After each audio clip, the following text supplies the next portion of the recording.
I'm Sarah Rivers, reporting to you from Skidoo, California. Today's headlines bring us across the Atlantic Ocean to Somalia.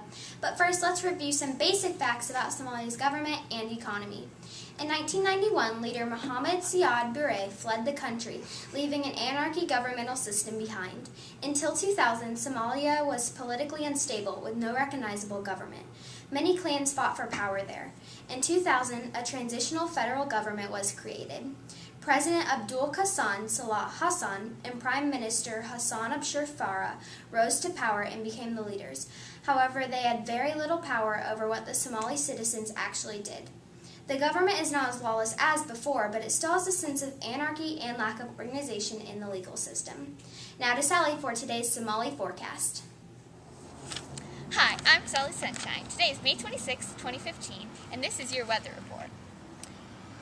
Somalia is mainly a desert region with little seasonal change. It is tropical, but not torrid. The forecast for the rest of Somalia's existence is a mean temperature from 75 to 88 degrees Fahrenheit. Our weather team has predicted that there will be heavy rains between the months of March and May, due to monsoon season, and light rains between the months of September to December. The annual rainfall is less than 28 centimeters, and droughts are not infrequent. Located to the northeast is the Horn of Africa, to the east is the Indian Ocean, and the Gulf of Aden is to the north. I'm Sally Sunshine, and that's your weather report. Back to you, Rivers. Thanks, Sally. Now about Somalia's economy. Somalia has a traditional economy, and the role of government in Somalia, the transitional federal government, is to create a functioning government. The TFG has made 4 different attempts to create a functioning government in Somalia.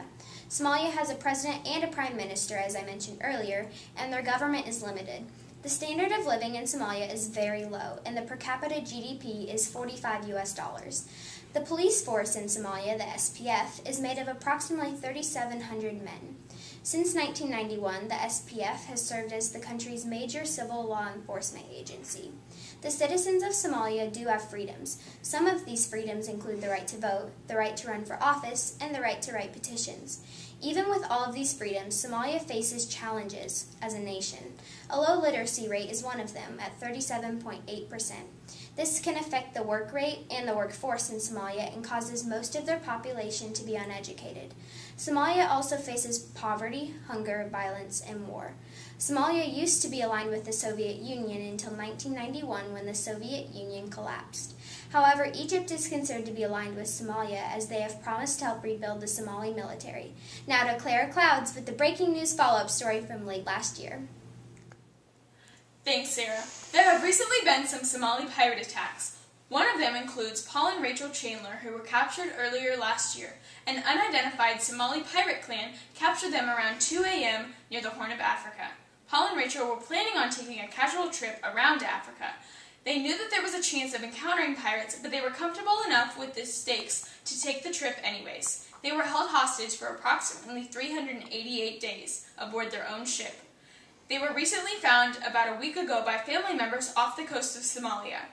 There have also been some recent updates on the competing clans in Somalia, one of which whom our analysts believe to have hijacked Paul and Rachel's ship.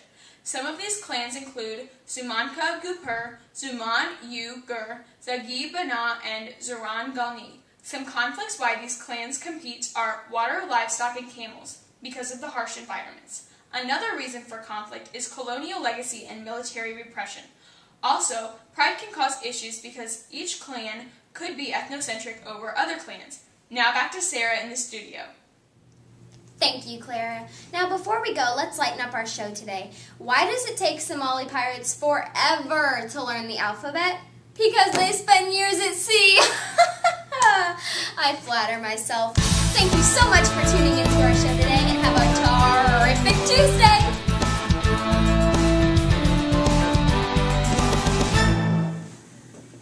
Wait, Sarah, before we go, time for our favorite part of the whole show, bloopers. CSS News is brought to you by this little configure here we used as a camera holder. Woo! And you can imagine how many times we dropped the camera. Hi, I'm Sally Sunshine. Today's forecast is 100% chance of rain! And a lot of wind! Sally Sunshine, and today's forecast is a lot of wind! Is very low, and the per capita GDP is $45. I feel like... Ow! Sally! There's Maya! Another one bites the dust, America. That's a rat. Where? No, I just said the wrong thing. You're good. There's no rat. No. Oh my gosh. That's a wrap.